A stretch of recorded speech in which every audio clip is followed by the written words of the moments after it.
Lawrence Larry Sutton had always been a man who paid attention to details.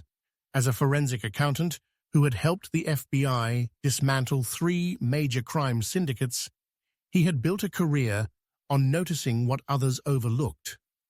The slight tremor in a witness's voice, the microscopic inconsistency in a ledger, the way people's pupils dilated when they lied. That's why, on that Tuesday evening in September, he noticed something was wrong the moment he walked through his front door. The house smelled off.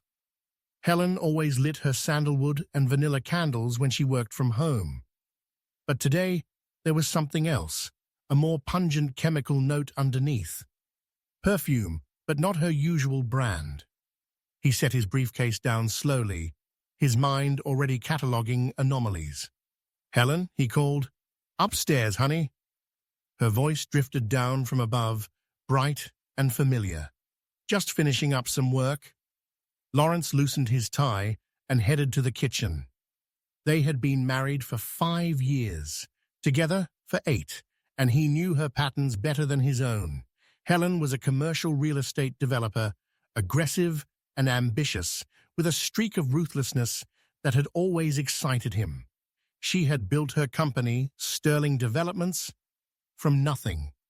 Though she kept her maiden name professionally, she was proud to be Helen Sutton in her personal life. But lately, things had been different. It started 3 months ago. Late-night phone calls she took in another room. Weekend site visits that stretched longer than necessary. The way she had started password protecting her laptop. Lawrence was not a jealous man by nature.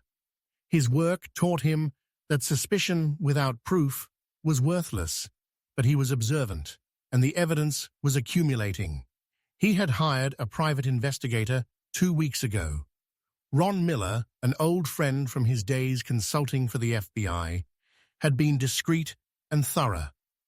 The preliminary reports were in Lawrence's office, safe. Helen had been meeting regularly with David Henderson, her partner and the company's CFO. Business dinners that stretched late into the night. A weekend trip to Atlanta that had no business justification. Hotel records that Ron was still trying to confirm. Lawrence poured himself a bourbon and looked out the kitchen window at the lake behind their property. Lake Sterling was beautiful in the sunset light, the water shifting from blue to black as the sun dipped. They had bought this house specifically for the view, for the privacy it offered. 5 acres of wooded land with their nearest neighbor almost a mile away.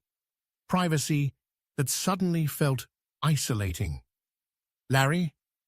Helen appeared in the doorway, and for a moment his breath caught. She was beautiful. Auburn hair, green eyes that could cut steel in a business meeting and turn honey soft when she looked at him, or used to look at him. "You're home early?"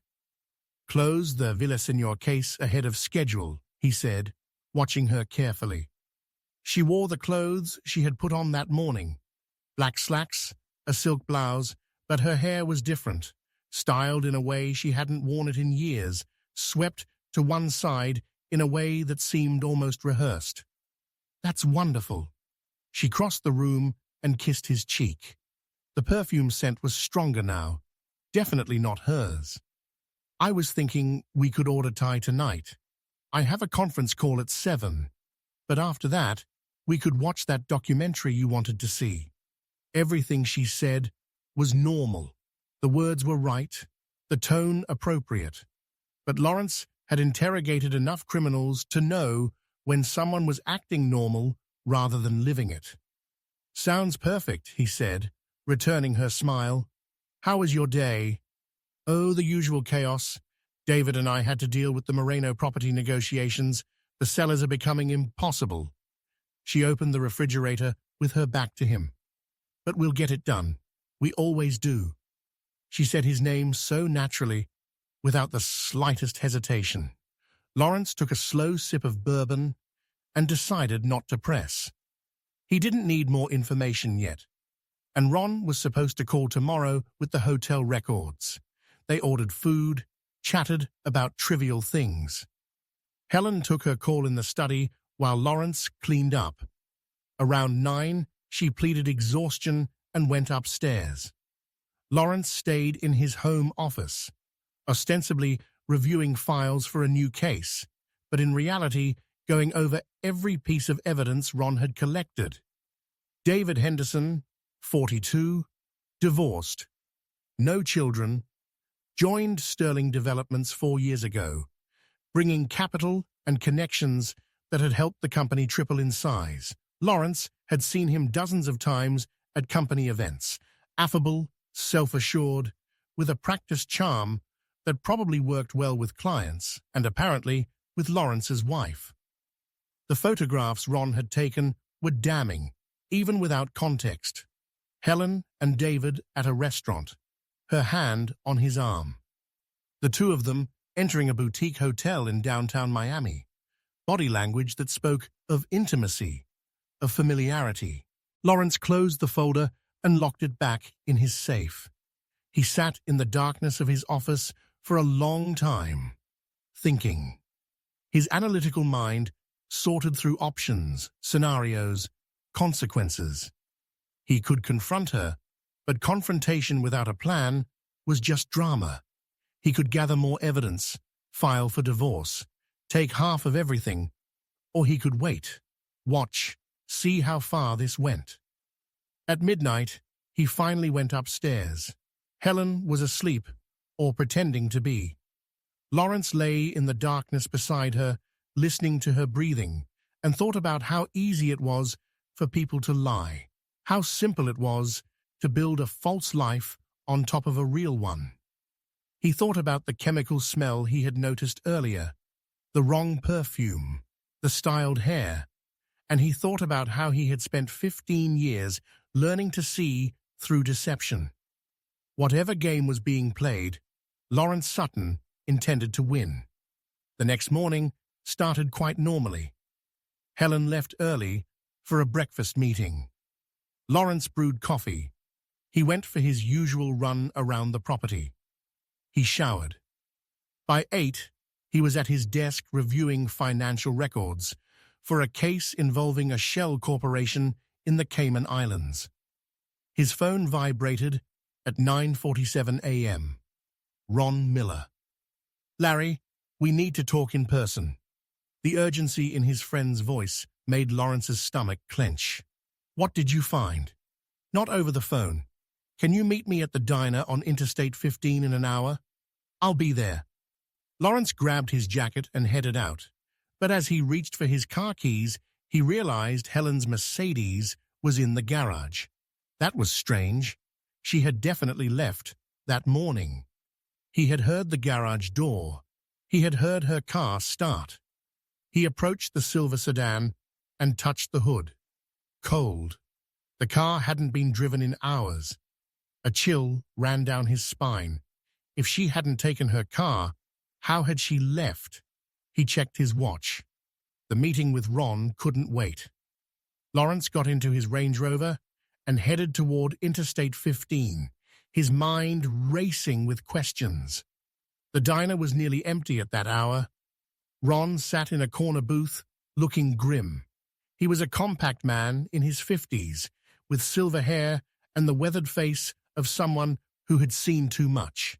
He had been a detective for 20 years before going private, and Lawrence trusted his judgment implicitly. "Show me," Lawrence said as he slid into the booth. Ron pulled out a tablet and opened a folder of images. "I got the hotel records. David Henderson checked into the St. Regis Hotel 3 times in the last month, twice with a woman who matches Helen's description." "What matches?" "That's the thing."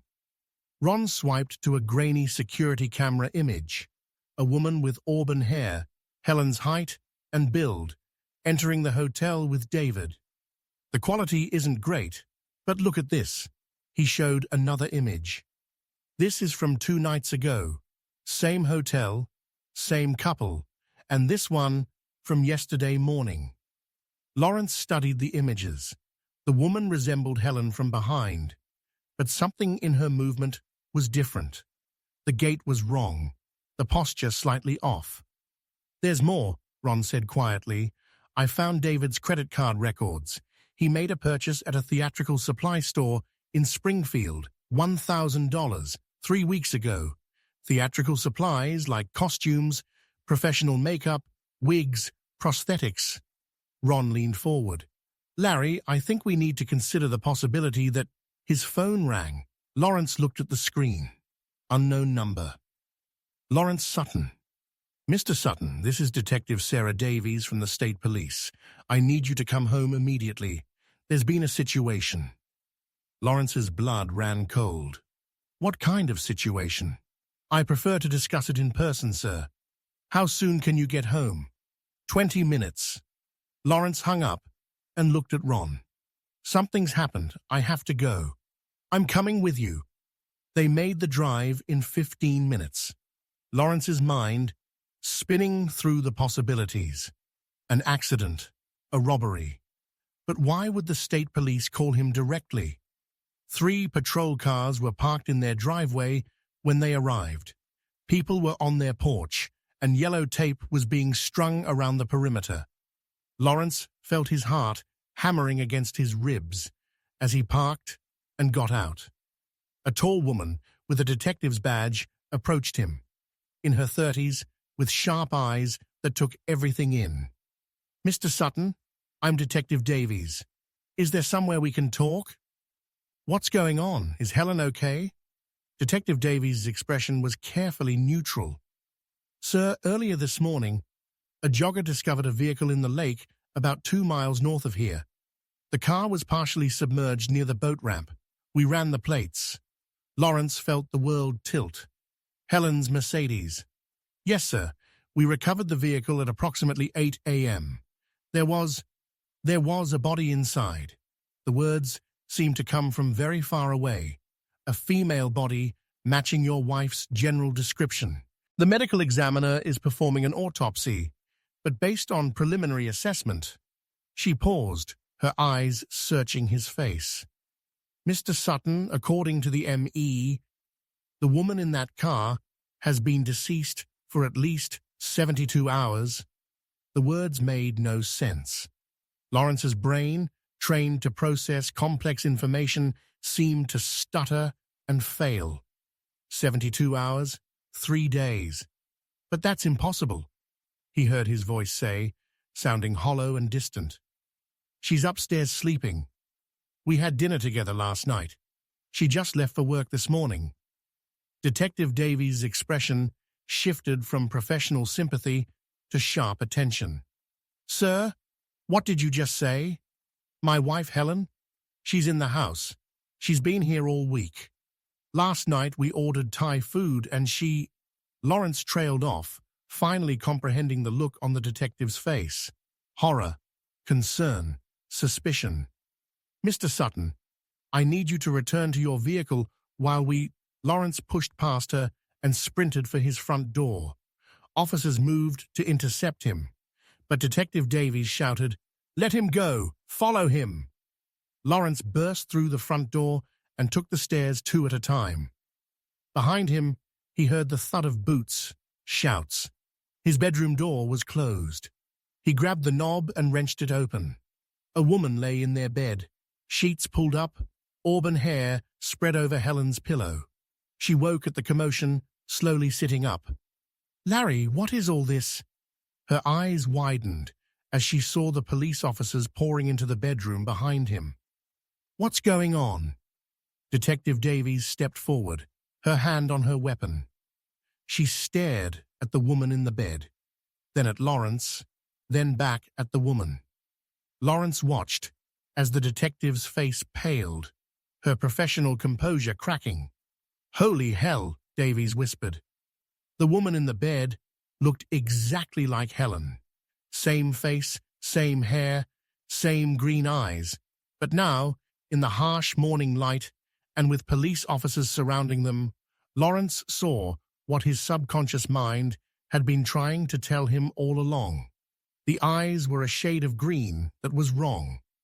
The voice a half-tone higher, the way she held her shoulders, the shape of her hands, the small mole on Helen's left collarbone that this woman didn't have. "Who are you?" Lawrence asked quietly. The woman's face remained calm, almost serene. "I'm your wife, Larry. I'm Helen. What's happening?" "No," Lawrence said, his voice hardening. "You're not." Detective Davies stepped forward. "Ma'am, I'm going to need you to come with us. We have some questions." "I don't understand."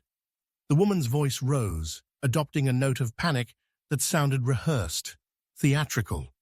"Larry, tell them who I am." Lawrence looked at this stranger wearing his wife's face, sleeping in his wife's bed, and felt something cold and dark settle in his chest.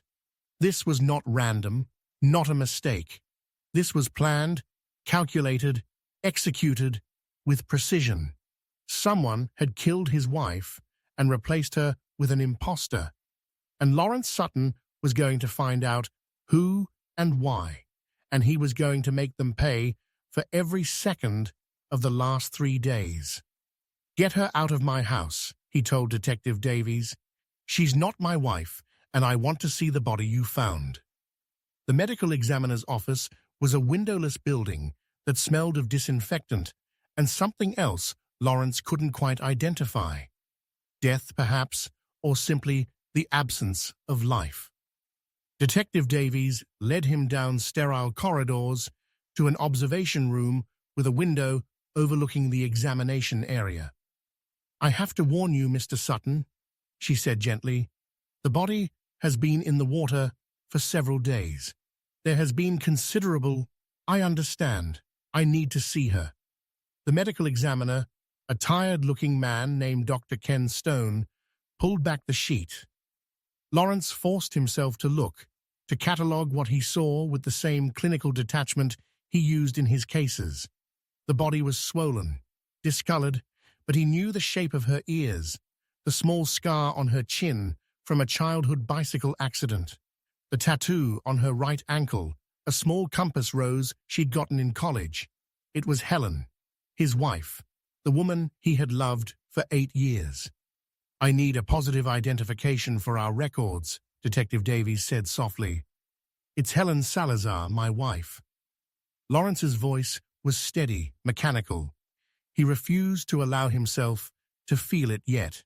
He refused to let the grief crack the ice forming around his heart. Grief was a luxury. Right now, he needed to think. Dr. Stone cleared his throat. "I've completed the preliminary examination. The cause of death appears to be drowning, but there are bruises on the upper arms consistent with being restrained. Toxicology is pending, but I found evidence suggesting she was drugged before entering the water." "She was murdered," Lawrence said flatly. "That will be my official determination." "Yes." Detective Davies touched his elbow, guiding him out of the observation room. They ended up in a small conference room, where she offered him coffee he didn't want and a box of tissues he didn't use. "Mr. Sutton, I need to ask you some difficult questions. I know I'm a suspect. The husband always is." Lawrence met her eyes. "I didn't kill her, and I can prove it." "I'm listening." 3 days ago was Saturday. I was in Atlanta for a deposition. I can give you the name of the attorney, the location, the hotel I stayed at. There are security cameras, credit card receipts, dozens of witnesses. I didn't get back until Sunday evening, around 8 p.m. Detective Davies took notes. "And the woman in your house? I don't know who she is, but she's been impersonating Helen at least since Sunday night when I got home." Lawrence pulled out his phone. "I have a friend who's a private investigator, Ron Miller. I hired him 2 weeks ago because I suspected Helen was having an affair." He watched Davies' expression change. "With whom?" "Her partner, David Henderson." "I'll need to speak with Mr. Miller and Mr. Henderson." She paused. "The woman we took from your house isn't talking. She's asking for a lawyer, but we'll identify her eventually through fingerprints and facial recognition. I can tell you who she is right now. Ron's voice came from the doorway. He held his tablet. Victoria Hayes, 34, originally from Nevada. She's a professional actress, mostly commercials, some theater, but here's where it gets interesting. He swiped through images. 4 years ago, she was arrested for identity theft in Miami. Charges were dropped due to lack of evidence, but the victim claimed Victoria had been impersonating her for weeks, accessing bank accounts, seeing her boyfriend. Detective Davies took the tablet, studying the images. How did you get this so fast? Facial recognition software. I took photos when we were at Larry's place. Ron looked at Lawrence. I'm sorry, buddy. About Helen. Lawrence nodded curtly. David Henderson hired her. It had to be. The timing fits. She showed up right after Helen was killed. David was having an affair with my wife. Something went wrong, and he needed to cover it up. It's a theory, Detective Davies said carefully, but we need proof. Mr. Miller, I'll need everything you've collected regarding Mr. Henderson and Ms. Salazar's relationship. Mr. Sutton, I need you to go through your house and document anything that's been changed or moved. Anything Victoria could have touched or altered. I have a better idea, Lawrence said. Let me talk to her. Absolutely not. You're emotionally compromised and... Detective, I've spent 15 years getting confessions from people who thought they were smarter than anyone. Let me talk to Victoria. I can get her to give up David. Davies studied him for a long moment. You're not police. I can't let you interrogate a suspect, but I could let you visit her as a concerned husband, confused by what's happening. You could observe through the glass. If she says anything incriminating, that's on her. Lawrence leaned forward. I need this, detective. I need to look her in the eyes and understand why. Why did Helen have to die? After a long pause, Detective Davies nodded. 10 minutes, and I'll cut it off the second I think it's going wrong. Victoria Hayes sat in interrogation room 2, handcuffed to the table, still in Helen's pajamas. Up close, without the softening distance of the bedroom, the differences were more obvious. Her nose was slightly wider, her jawline softer. She'd had excellent training and preparation, but she wasn't a perfect copy. She looked up as Lawrence entered, and her expression cycled through several emotions: fear, defiance, and finally resignation. Larry, she said softly, I'm sorry. Sorry for what? He sat across from her, hands flat on the table. Just tell me why. I needed the money. Her voice was low, almost childlike. David said it would be easy. Just a few days, he said. Pretend to be her until they found the body. Act shocked and devastated. Collect the life insurance. He promised no one would get hurt. But someone did get hurt. Helen is dead. Tears streamed down Victoria's face. I didn't know. I swear to God, I didn't know he was going to kill her. He told me she was leaving you, that she wanted out of the marriage and the business.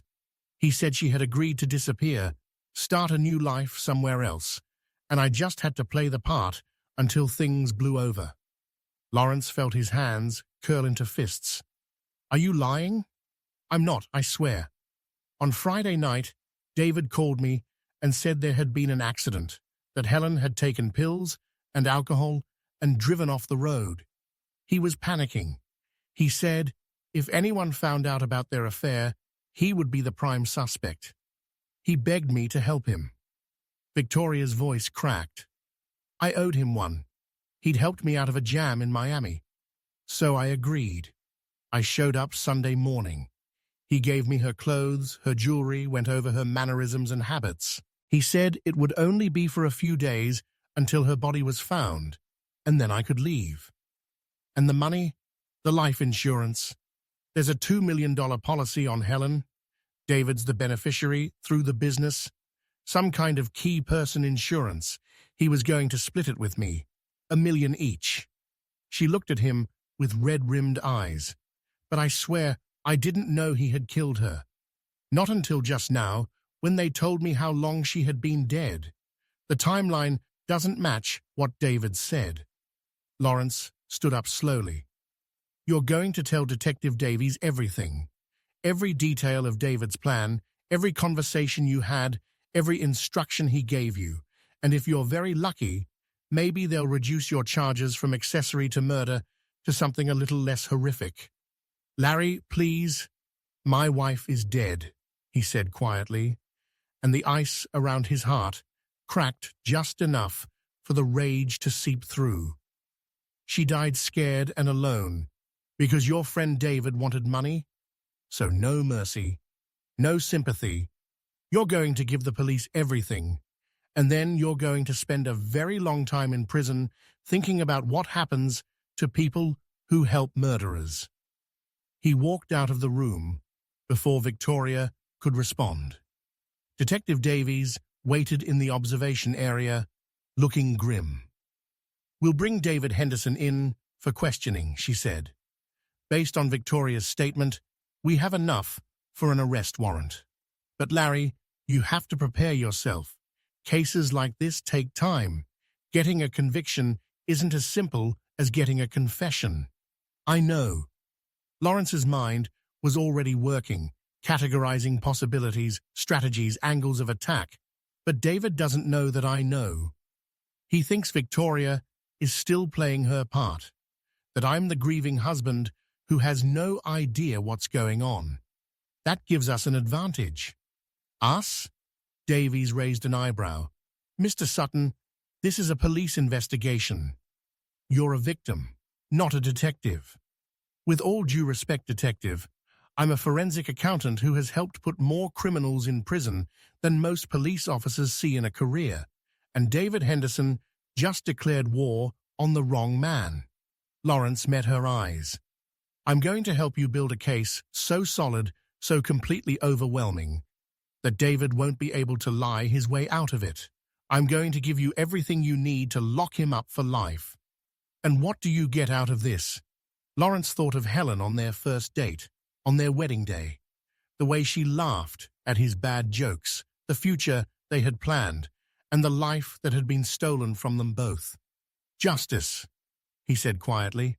I get justice. David Henderson's office at Sterling Developments occupied the corner of the third floor with a view of a prime financial district. Lawrence had been there dozens of times. He had shared drinks with David at company parties. He had listened to him expound on commercial real estate trends and investment strategies. He had thought David was affable, but essentially harmless, a typical corporate climber with too much hair gel and a weakness for expensive watches. He had been catastrophically wrong. Lawrence sat in his car across the street from the office building, watching employees trickle in for the workday. It was Wednesday morning, exactly 24 hours since police had pulled Helen's car from the lake. David would have heard by now. The news was all over the local media. Body found in submerged vehicle. Police investigating death of local developer. The news was careful not to name Helen yet, pending family notification, but David would know. Lawrence's phone vibrated. Detective Davies. We picked up David Henderson an hour ago. He's in interrogation room 1 with his attorney, demanding to know what this is all about. He's asked about you 3 times. We told him we're still notifying you about your wife's death. There was a pause. Larry, I need you to stay away from that building. I know what you're thinking, but I won't do anything to jeopardize your case, detective. I promise. Lawrence hung up and got out of his car. The Sterling Developments office was in chaos. Employees clustered in huddles, whispering. The receptionist, a young woman named Brenda Evans, looked up with tear-filled eyes as Lawrence entered. Oh my God, Mr. Sutton, we just heard. It's true about Miss Salazar? I'm afraid so, Brenda. I need access to Helen's office and David's. Mr. Henderson isn't here. The police came, and she broke off, her eyes widening. Oh no. Do they think David had something to do with... I don't know what the police think, but I need to secure company records before anything gets lost in the confusion. Can you let me into their offices? Brenda hesitated, then nodded. She pulled out a master keycard. I'm so sorry, Mr. Sutton. She was amazing. Helen's office looked exactly as it had the last time Lawrence had visited, neat, organized, with architectural models of current projects displayed on shelves. Her laptop was locked, but Lawrence had watched her type her password hundreds of times.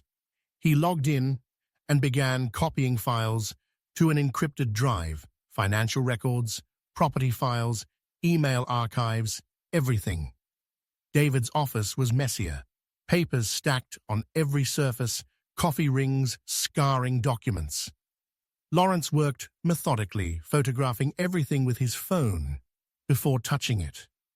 His years working with the FBI had taught him proper evidence handling. Even if this wasn't technically legal, he found what he was looking for in David's desk drawer, hidden under a stack of old contracts, a burner phone. Lawrence powered it on. The text history was damning. From David to unknown. She's getting suspicious. We need to move up the timeline. Unknown. Could be ready by Saturday, but this will cost more. David. Fine. Whatever it takes. Just make it look like an accident. Lawrence's hand trembled as he photographed each message. The timestamps matched Victoria's story. David had been planning this for at least 2 weeks, but the messages to Victoria were separate from another thread. This one, even more chilling. David to unknown 2. It's done. She went off the road near the boat ramp. Make sure the car goes into the water. Unknown 2. Consider it done. Our business is concluded. Lawrence copied the entire phone's contents to his laptop, then carefully returned everything to its place. He was closing David's drawer when he heard voices in the hallway. Absurd. I had nothing to do with Helen's death. This is harassment. David's voice, sharp with indignation. Lawrence ducked into the supply closet adjacent to David's office, leaving the door slightly ajar. David entered with his attorney, a sharp-eyed woman named Attorney Carla Mason, whom Lawrence recognized from high-profile corporate cases. The police have nothing, Carla was saying. Some circumstantial evidence about an affair. That doesn't prove murder. They'll have to release you in 24 hours if they can't find anything concrete. They mentioned a woman, someone impersonating Helen. David's voice was lower now, worried. How could they know about Victoria? Did you use your own phone to contact her?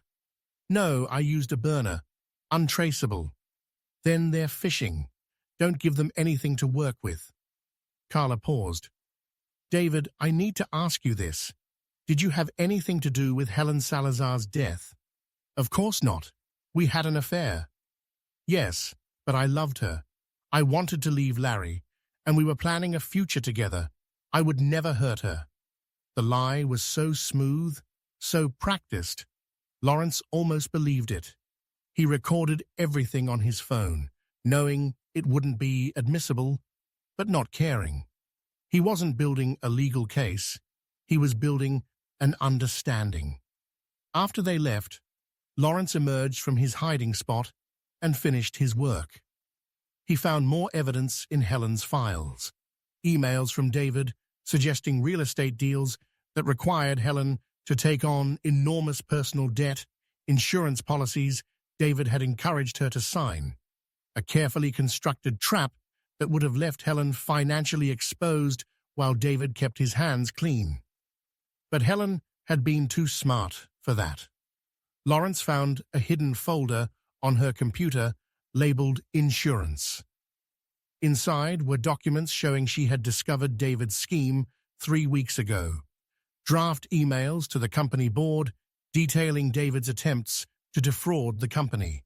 Screenshots of text messages between David and unknown third parties discussing ways to eliminate competition. Helen had been building a case against David. She had been preparing to destroy him professionally, to have him arrested for corporate fraud and embezzlement. And David had killed her for it. Lawrence sat in Helen's chair and felt the ice around his heart crack further. She died fighting. She had seen David for what he was and moved to stop him, and he had murdered her for it. But she had left evidence, a trail of breadcrumbs that Lawrence now held in his hands. He copied everything to multiple secure locations. He sent encrypted backups to Ron and to a trusted attorney. Then he called Detective Davies. "I'm at Sterling Developments. I have Helen's computer, and you need to see what's on it. She was building a case against David. He killed her to keep her from exposing him." "Larry, you can't just take evidence from a business. The business is half mine. Helen was my wife, and I'm the executor of her estate. Everything in this office belongs to me now, and I'm voluntarily providing it to the police." He heard Davies sigh. "Detective, I'm not trying to make your job harder. I'm trying to help you put a killer behind bars. Bring everything to the precinct. And Larry, stop taking chances. David may be in custody now, but he has friends, people who helped him. You're making yourself a target." Lawrence thought of the second unknown number from David's burner phone. The person who had put Helen's car in the water, the person David had paid to help commit murder. "Let them come," he said quietly. "I'm ready." Over the next 3 days, Lawrence transformed into bait. He made sure David knew he was investigating by asking pointed questions at the office, demanding access to financial records, making it clear he suspected something. He gave an interview to local news with a cracking voice as he spoke of his beloved wife and how he just wanted to understand what had happened, all while working with Detective Davies to build an airtight case. The evidence from Helen's computer was devastating. She had documented everything: David's embezzlement schemes, his fraudulent real estate deals, his attempts to manipulate her into taking responsibility for his crimes. Between Victoria's testimony and Helen's files, they had enough to charge David with aggravated murder, conspiracy, and a dozen financial crimes. But Lawrence wanted more. He wanted whoever had helped David dispose of Helen's car. He wanted everyone involved in his wife's death to face justice. That's why, on Saturday night, he made himself very visible and very vulnerable. Helen's funeral was held at Lakeview Memorial Park, overlooking Lake Sterling. Hundreds attended: colleagues, clients, friends from her college days. Lawrence stood by the casket, accepting condolences, playing the grieving husband, while his mind catalogued everyone in attendance. David wasn't there. He was still in custody. Bail had been denied thanks to Helen's documented evidence of his criminal activity, but his people would be watching. Lawrence counted on it. After the service, Lawrence drove home. He didn't go inside. Instead, he walked to the edge of his property, to the small pier that jutted out into Lake Sterling, the same lake where Helen's car had been found. He stood there for an hour, looking at the water, letting whoever was watching see his grief and his isolation. Around midnight, he heard footsteps behind him. "Don't move. Don't make a sound." The voice was male, harsh. Lawrence felt cold metal press against his back. A gun. "Who are you?" Lawrence asked quietly. "Someone who needs you to stop digging into things that don't concern you." The gun pressed harder. "David had nothing to do with your wife's death. It was an accident. Stop telling the police otherwise, or you're going to have an accident too. Who do you work for? You don't ask questions. You just nod and agree to back off, and maybe you get to live. A pause. Your wife should have minded her own business. She'd still be alive if she had. Lawrence felt rage surge through him, hot and sharp, but kept his voice level. You killed her. I did what I was paid to do, same as I'm doing now. Last chance. Are you going to be smart, or are you going to join her? I'm going to be smart. Lawrence turned, slowly, hands raised. I'll back off. I'll tell the police I was mistaken. Just don't hurt anyone else. The man was large, muscular, dressed in dark clothing and a ski mask. But Lawrence had already seen what he needed to see. The tattoo on the man's left wrist, a distinctive eagle design, the brand of the gun he carried, the slight limp in his right leg. Good choice. The man lowered the gun slightly. Now go into your house and forget this conversation ever happened. Spotlights blazed on from the trees around the property. The man spun, raising his gun, and Detective Davies' voice boomed through a megaphone. Police, drop the weapon. You're surrounded.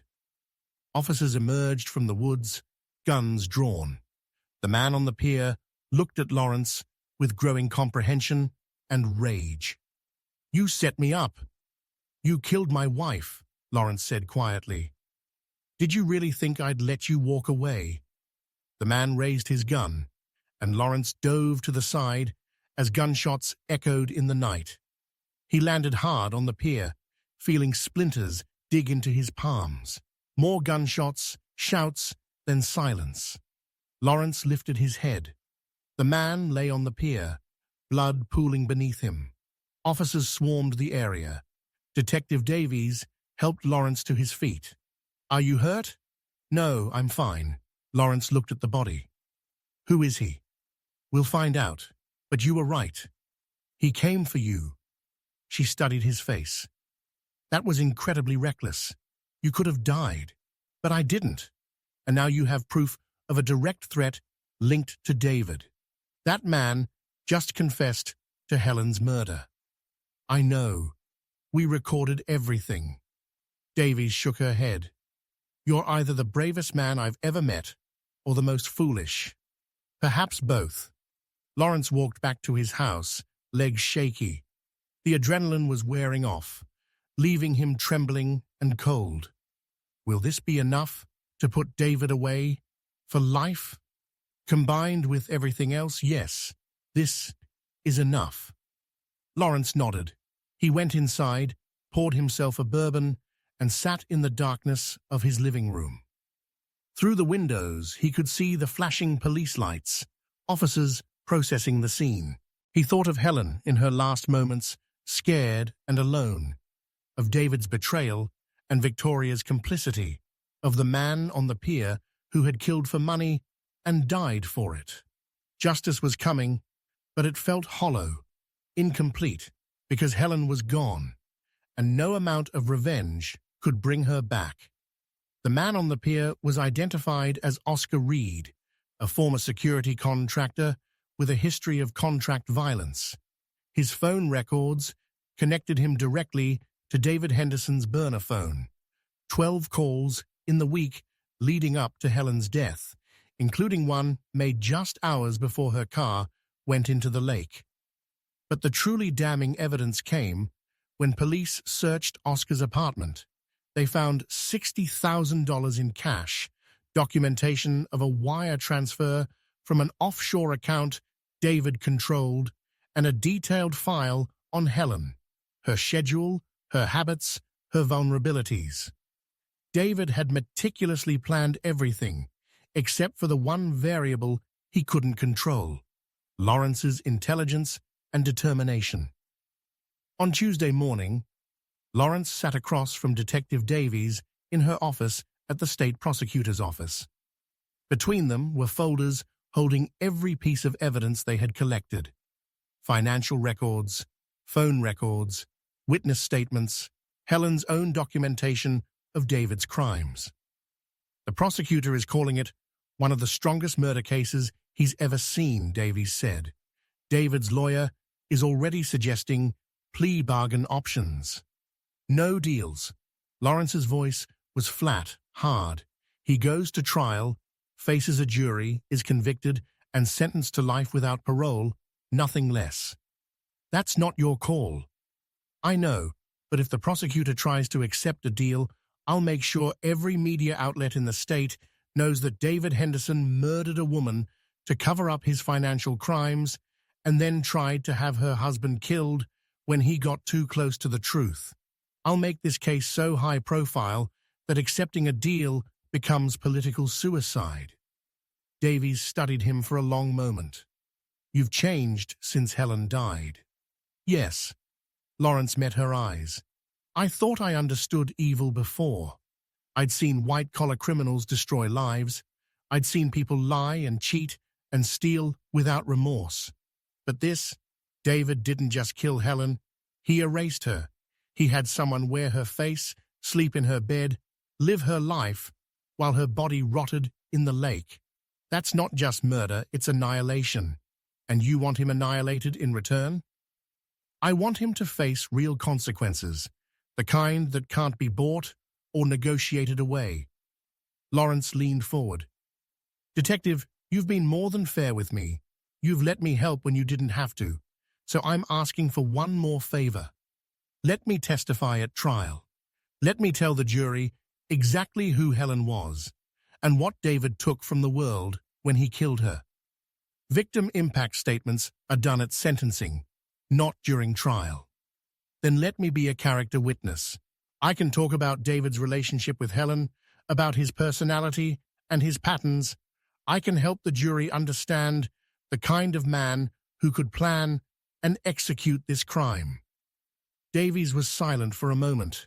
You know he's going to try and paint Helen as the villain, right?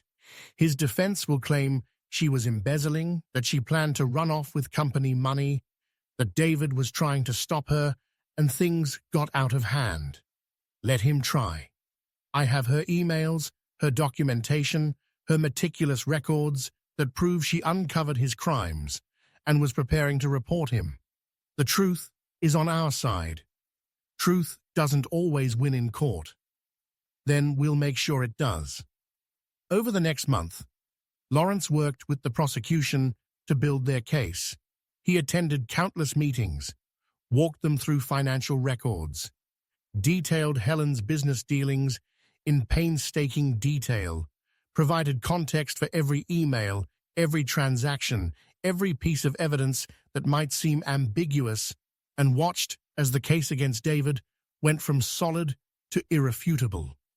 Victoria Hayes accepted a plea deal, 15 years in exchange for her full testimony.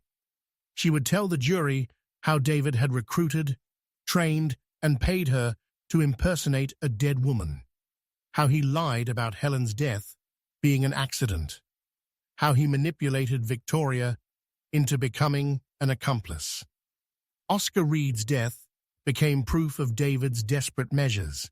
The prosecution would argue that he had sent Oscar to kill Lawrence, to tie up loose ends, to keep the truth from coming out. But David's defense team wasn't giving up. They leaked stories to sympathetic media outlets. David as the passionate lover, Helen as the cold businesswoman. They suggested Lawrence was the real villain, a controlling husband who had driven his wife into another man's arms. They even insinuated that Lawrence might have killed Helen himself and framed David. Lawrence watched these attacks with cold detachment. Let them come.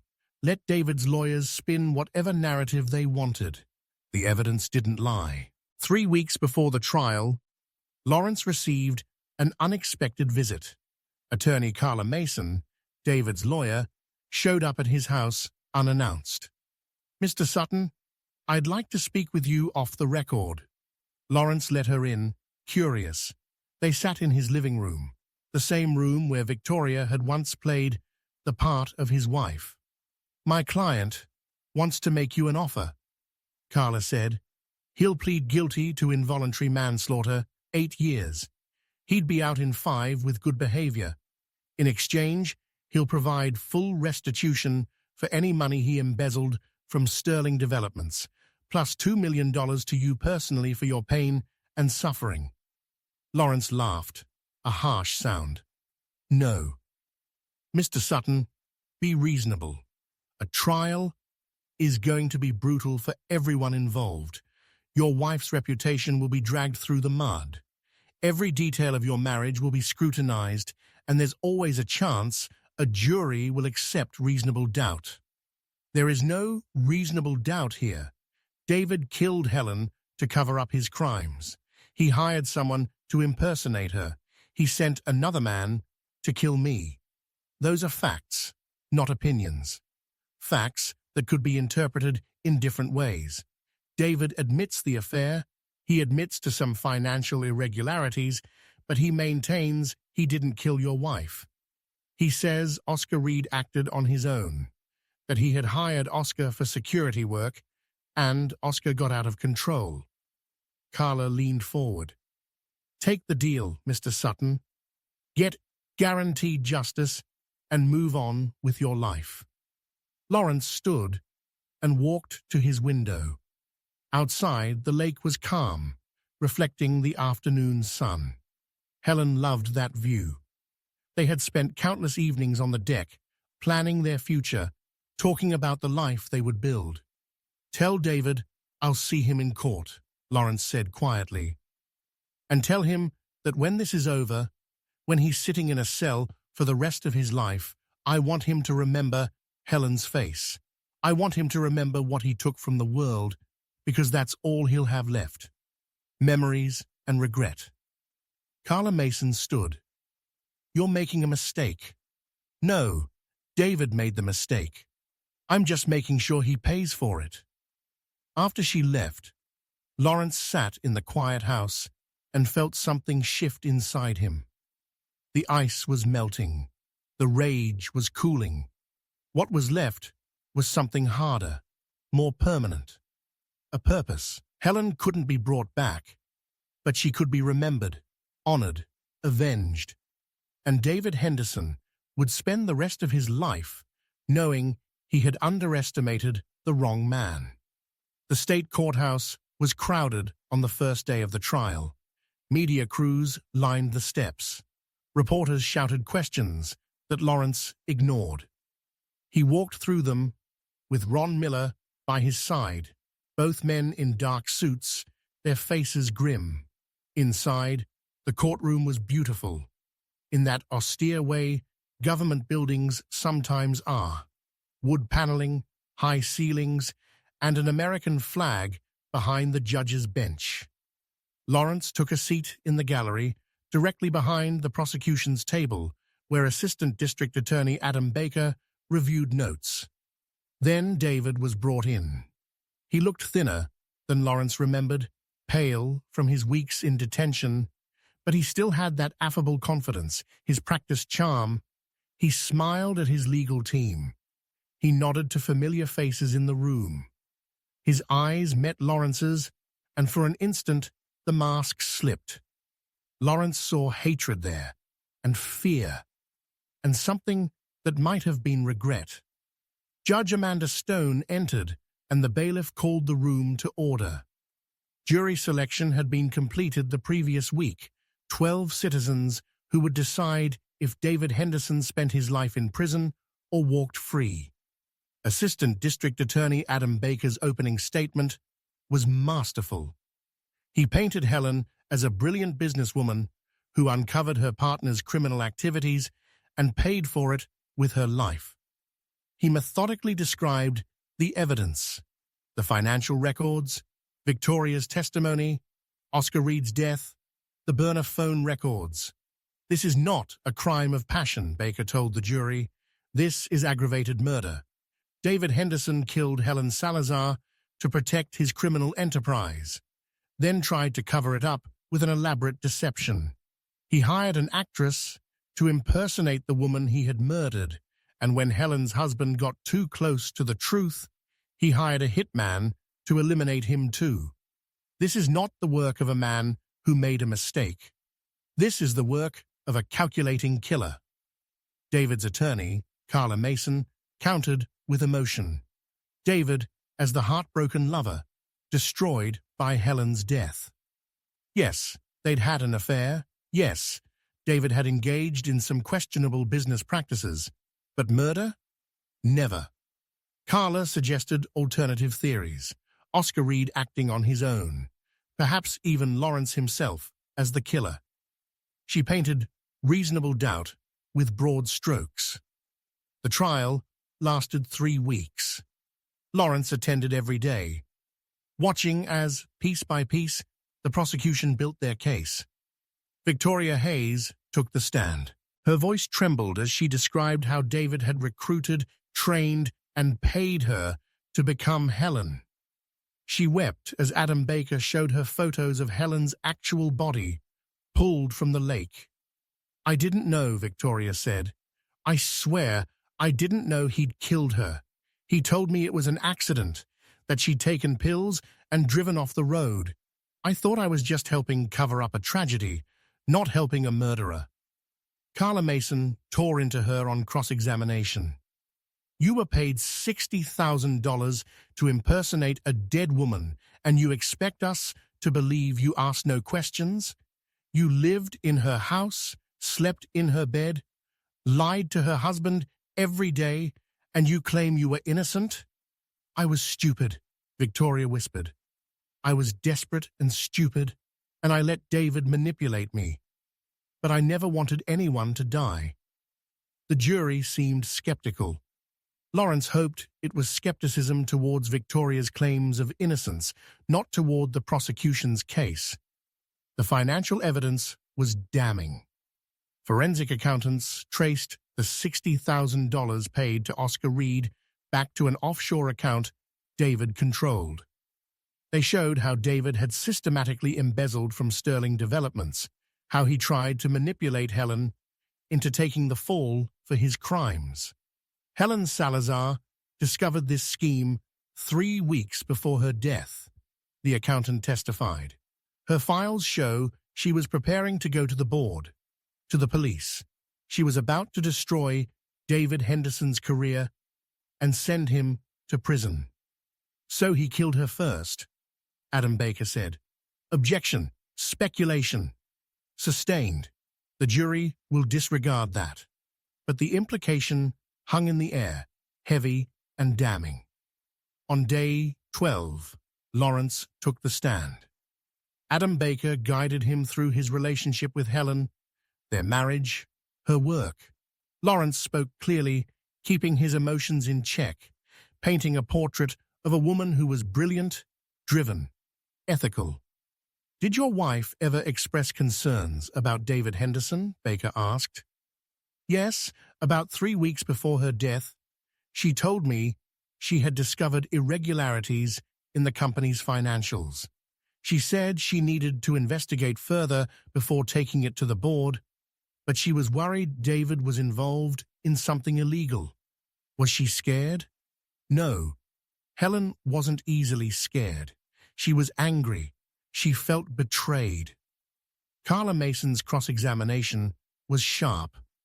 "Mr. Sutton, you hired a private investigator to follow your wife, correct?" "Yes, because I suspected she was having an affair." "And you were angry about this affair?" Lawrence met her eyes. "I was hurt, but I never wished her any ill." "Hurt enough to want revenge?" "Objection." Baker stood. "Counsel is implying—" "I'll allow it," Judge Stone said. "Answer the question, Mr. Sutton." "No," Lawrence said firmly. "I loved my wife. When I found out about the affair, I planned to confront her, to see if our marriage could be saved. I never wanted her dead." "But you would benefit significantly from her death, wouldn't you?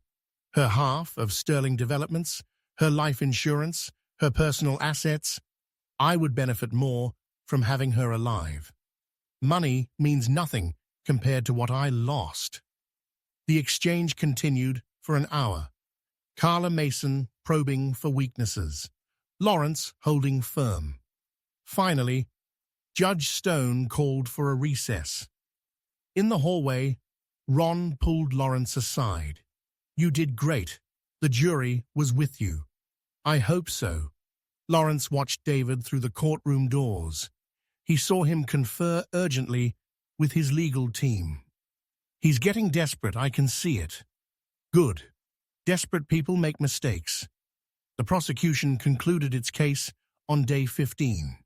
The defense presented theirs. Character witnesses for David, experts questioning the timeline, suggestions of reasonable doubt. But they couldn't explain away the evidence. They couldn't make the burner phone disappear, or Victoria's testimony, or the financial records. On day 18, both sides gave their closing arguments. Adam Baker was passionate. "David Henderson is a killer. He killed Helen Salazar to protect himself, then tried to erase her very existence by replacing her with an imposter. He showed no mercy, no remorse, no humanity. And when her husband got too close to the truth, he tried to kill him too. This is not a man who made a mistake. This is a monster who deserves to spend the rest of his life in prison." Carla Mason countered. "The prosecution has told you a compelling story. But stories are not facts. They have not proven beyond a reasonable doubt that David Henderson killed anyone. They have proven he had an affair, that he engaged in financial improprieties, that he knew Victoria Hayes and Oscar Reed. But murder? That is speculation. That is connecting dots in a way that supports their narrative while ignoring other possibilities. Your job is to find reasonable doubt, and there is plenty of doubt in this case." The jury deliberated for 4 days.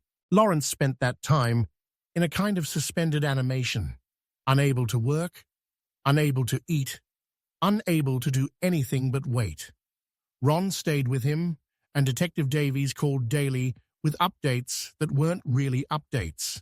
On the 4th day, the jury reached a verdict. The courtroom was silent as the jury filed in. Lawrence tried to read their faces, searching for any hint of their decision, but they had been well instructed. 12 blank expressions, revealing nothing. Judge Stone addressed the jury foreman. "Has the jury reached a verdict?" "Yes, Your Honor. On the charge of aggravated murder, what is your verdict?" Lawrence held his breath. Across the room, David stiffened, his hands gripping the defense table. "We find the defendant guilty." The courtroom erupted. Lawrence felt his knees buckle, and Ron's hand on his shoulder was the only thing that kept him standing. He watched as David's face crumbled, as Carla Mason frantically called for a mistrial, as Judge Stone pounded her gavel, restoring order. On the charge of conspiracy to commit murder, guilty. On the charges of embezzlement, fraud, and witness tampering, guilty. Guilty on all counts. Lawrence closed his eyes and felt tears stream down his face. 4 months of investigation, weeks of trial, endless hours of evidence and testimony, and now, finally justice. Judge Stone set sentencing for 3 weeks later. David was taken into custody immediately. As officers led him away, he looked at Lawrence one last time. There was no longer charm or affable confidence, just a broken man facing a lifetime in prison. Outside the courthouse, the media swarmed Lawrence. He made a brief statement, his voice steady despite his exhaustion. "Justice has been served today for Helen Salazar. My wife was a brilliant woman who died because she refused to look away from corruption. David Henderson murdered her to protect his criminal enterprise, and now he will spend the rest of his life paying for that choice. This verdict doesn't bring Helen back, but it ensures that her death has meaning. No one should be able to kill to cover up their crimes. No one should be able to erase another person's life and think they will get away with it." He took no questions, simply walked to his car with Ron and drove home. The house felt different now, emptier, but also cleaner, as if a malevolent presence had been exorcised. Lawrence walked through the rooms, where Victoria had pretended to be Helen, where he had lived with an imposter for 3 days without fully realizing it. "Do you need to get out of here?" Ron said. "Sell this place. Too many bad memories." "Maybe." Lawrence poured them both a bourbon. "Or maybe I need to make new memories, good ones, reclaim this space from what David did to it." "That's either healthy or completely insane. I don't know which." Lawrence laughed, a genuine sound. "Probably both." They drank in companionable silence. Finally, Ron left, and Lawrence was alone with his thoughts. He thought of Helen on their first date. She had been so confident, so utterly herself, that he had been both intimidated and enchanted. Their wedding, small and intimate, just family and close friends. The way she had looked at him when they bought this house, her eyes shining with plans for their future, it had all been taken from him. But she had also left him something: evidence, documentation, a trail that had led to David's downfall. Even in death, Helen had been fighting. Lawrence raised his glass to her memory. "We got him, H. He's gone for good. It doesn't fix anything, but we got him." 3 weeks later, Lawrence sat in the same courtroom for the sentencing. David Henderson, now officially a convicted murderer, looked gaunt and aged. His expensive suit couldn't hide the orange jumpsuit beneath. Judge Stone addressed him directly. "Mr. Henderson, you were found guilty of murdering Helen Salazar, a woman who trusted you, worked with you, and ultimately uncovered your criminal activities. Rather than face the consequences of your embezzlement and fraud, you chose to end her life. You hired an actress to impersonate her, attempting to delay the discovery of your crime. And when Helen's husband began to investigate, you hired a killer to eliminate him as well. Your actions show a complete absence of remorse, a calculating disregard for human life, and a level of premeditation that deeply disturbs this court." David said nothing. His attorney had advised him to remain silent, to show contrition without admitting anything, which might help in civil cases against him. "It is the judgment of this court that you be sentenced to life imprisonment without the possibility of parole for the murder of Helen Salazar. Furthermore, you will serve consecutive sentences totaling 60 years for your other crimes. You will die in prison, Mr. Henderson, and perhaps in that time, you will develop the conscience you so clearly lacked when you committed these crimes." The gavel fell. David was led away. Lawrence watched him go and felt not exactly satisfaction, not joy, but something akin to culmination. A chapter closing, however painful. In the hallway, Detective Davies met him. "How are you holding up?" "I'm fine. Better than fine, actually." "It's over for David." "Yes, but Larry, you need to know." Victoria Hayes tried to appeal her plea deal, claiming she was coerced. The judge denied it. She'll serve her full 15 years. Good.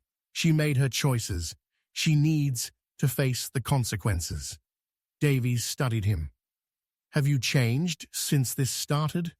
Harder, perhaps, or perhaps just more realistic about what people are capable of?" Lawrence shook her hand. "Thank you, Detective, for believing me, for helping build this case. Helen deserved justice, and you made it happen. We made it happen. You were the one who wouldn't let it go, who kept pushing even when it was dangerous." She smiled slightly. "If you ever want a job in law enforcement, let me know. We could use someone with your skills." Lawrence chuckled. "I think I'll stick to forensic accounting. less chance of getting shot.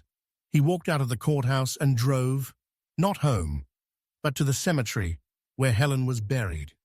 Her grave was simple, a granite headstone with her name, her dates, and a quote she loved: "Well-behaved women rarely make history."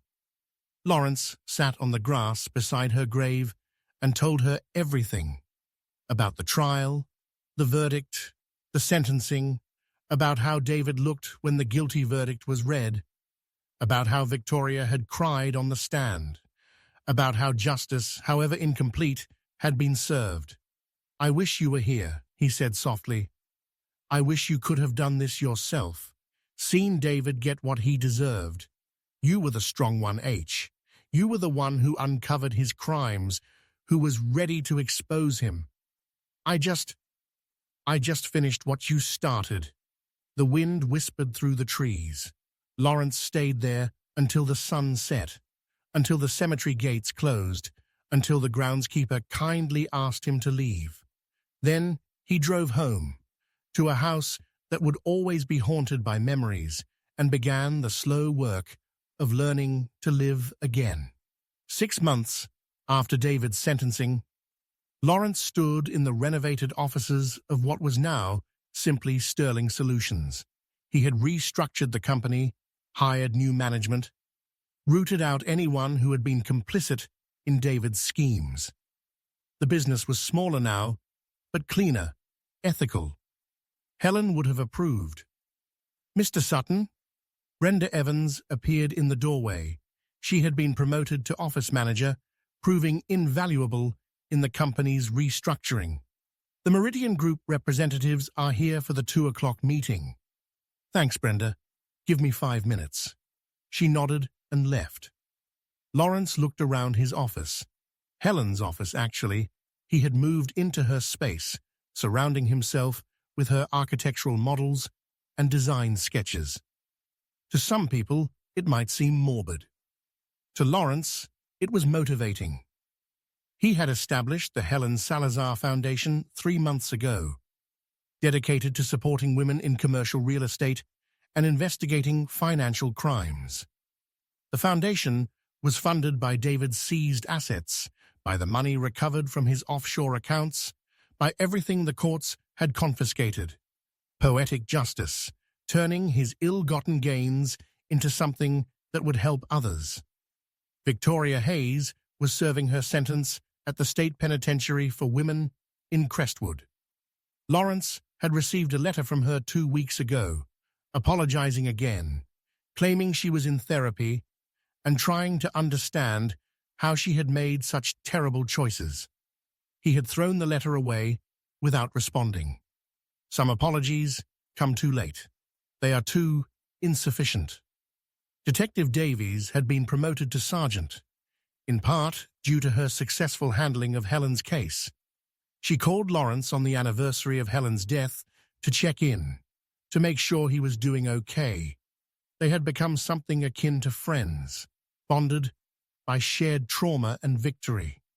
Ron Miller had officially retired from private investigation, but still consulted on cases that interested him. He and Lawrence met for a drink every Friday, rarely speaking of the case anymore, simply enjoying each other's company. The trial had been covered extensively by national media. Several true crime podcasts, multiple documentaries, even a producer who wanted to buy the rights to the story for a limited series had contacted Lawrence. He turned them all down. This wasn't entertainment. It was his life, Helen's death, and he wasn't interested in commercializing it. But he had agreed to speak at a financial crime conference the following month, to tell investigators and prosecutors how to spot the warning signs, how to build cases against sophisticated criminals, how to never give up, even when the evidence seems impossible to gather. "Mr. Sutton?" Brenda was back. "They're ready for you." Lawrence picked up his tablet and walked to the conference room. Life went on. Work went on. The world kept turning, as it always did, indifferent to individual tragedies. But Helen's legacy lived on. in the foundation, in the cases her documentation had helped solve, in the changes Lawrence had made to ensure no one else in the company could abuse their power as David had. That night, Lawrence drove to Lake Sterling. Not to his old house, he had sold it 6 weeks ago, unable to live with the memories, but to a public park on the opposite shore. He watched the sunset paint the water gold and red. He saw families playing on the beach. He saw life happening all around him. His phone vibrated. A message from an unknown number. Unknown. "Mr. Sutton, this is David Henderson. I'm using another inmate's phone. I need you to know I'm sorry. I never wanted any of this to happen. Helen was everything to me, and I destroyed everything. I think about her every day. I hope someday you can forgive me." Lawrence looked at the message for a long moment. Then he typed a reply. "Lawrence, you don't get forgiveness. You get consequences. Helen is dead because of your choices, and you will spend the rest of your life living with that. Do not contact me again." He blocked the number and deleted the message. David Henderson had taken enough from him. He would not give him absolution too. As the sun fully set, Lawrence thought of Helen one last time that day. Her laughter, her drive, her refusal to accept injustice. She died fighting corruption, and in doing so, she had given Lawrence the tools to destroy the man who killed her. That was her legacy. Not the murder, not the betrayal, but the fight, the refusal to back down, even when it cost everything. Lawrence stood up and walked back to his car. Tomorrow he would start work on a new project. Next week, he would meet with the foundation board. Next month, he would give his speech at the conference. Life went on, and by continuing, by thriving, despite what David had done, Lawrence found his own victory. Helen Salazar had been murdered, but she had not been defeated. Her husband had seen to that, and David Henderson, sitting in his cell, would spend the rest of his life knowing he had underestimated them both. That was justice, not perfect, not complete, but real. It was enough.